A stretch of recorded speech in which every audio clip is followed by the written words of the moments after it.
Here's the high school and pony league baseball diamond, and there's a scoreboard.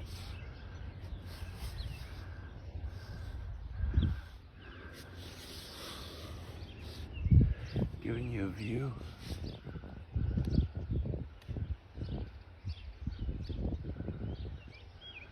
And across, just alongside that, of course, is the batting cage.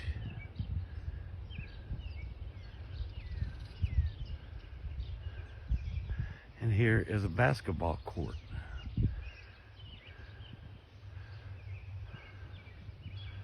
For those of y'all that like to shoot hoops.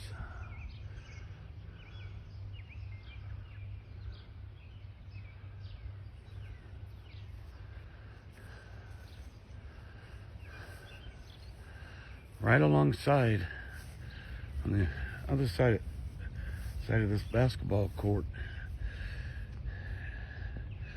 is a t-ball court.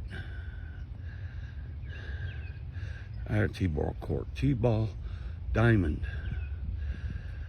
And they let it go. I think they're gonna